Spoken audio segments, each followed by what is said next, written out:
Whew. It is cold outside. Man, that wind is cutting right through me. It is. Welcome to another edition of Tune Up Tuesday. We're here on a bitter Tuesday afternoon for our 3 o'clock edition of Tune Up Tuesday. I've got Kelly Amy here.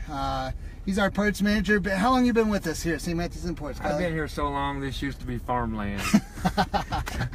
We'll just call it a long time. It's over 30 years, so I'm one of the original employees. So yeah, well, it's great place to work. He's a great addition to the team, has been for a long time. Thank you. And so we've spent a few episodes talking about how to get a car ready for the cold weather. Well, we thought we might just do an edition on, some tips of driving in inclement weather and bad weather. And most of this stuff is kind of common sense, but it's always good to just bring it to the top of mind. And so we thought we might just go over a few things. The biggest, most important thing is when the weather's bad, just slow down. Yes. The faster you're going, the more traction the car requires. Yeah, you got to give yourself plenty of stopping distance. That way, if you slide, you got a little extra barrier there. You don't want to bump into somebody. So always slow down and give yourself plenty of room. Right. And cars today have all kinds of technical features on them. There's all-wheel drives, there's traction control, there's analog brake systems. Yes. There's all these features that help you feel more comfortable in bad weather and bad roads. But at the end of the day, it's still the driver that's responsible for keeping that thing safe. Just good basic stuff. If it's very slippery and you've got to go up a hill, maintain a good pace. You want to keep going nice and fluent up the hill. You don't want to start spinning. So just, you don't want to speed up the hill, but you want to keep a nice pace to get up a hill. Always do that. Coming down, sometimes, I feel like sometimes you need to pump the brakes a little bit. Is that all right with you? Right. Just, I think that's, you don't want to lock them up, but you want to kind of stop yourself if you're going down. Pumping the brakes will help you keep that speed low. But so, when you're driving on a road, let's say it's been raining and the temperature's starting to drop, and that's where black ice can occur. Black ice is going to occur on bridges and overpasses first because it allows cold air under the road. A Saturday night out to Gene Snyder, it was a mess, they said. It was a mess. Yeah. And so you find yourself in that sort of position.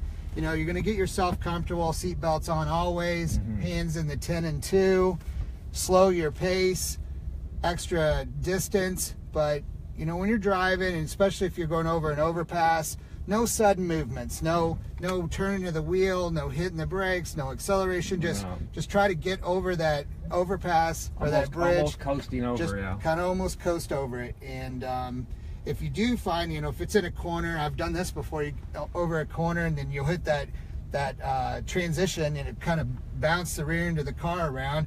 If the back end of the car starts going around one way or the other, always steer into the slide.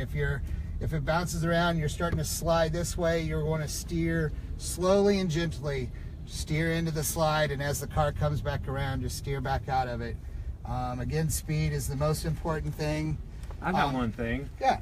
You ever see that one person that's going down the road and their windshield is totally fogged out, and all they do is just do like a little clear spot, like you're looking through a submarine thing. So I think make sure you warm up your car and get it cleaned off first, because you need all your mirrors to look out. You need to have vision all the way around, especially in that time of year. You want all tools available to you to be available. Don't be that person that's just driving like this. So drive with your lights on dim. Yep. It's important that others see you, even in the daylight. Yes. It's important that others see you as well as you see them.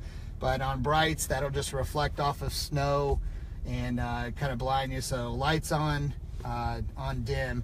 And another thing is that a lot of people haven't really thought about is if you have to drive, if you've got to make this trip, you've got to get home, and the roads are kind of bad, you're going to be on the road for a bit, it might be worth lowering the tire pressure about 10 pounds. Now, most cars, it's going to set off a TPMS light on the dash. No big deal. It's just telling you, hey, you've got low tire pressure. You may not be getting optimal fuel mileage. However, lowering the tire pressure will greatly improve the traction of the car. And that's probably in a fairly extreme situation where you really got to get through.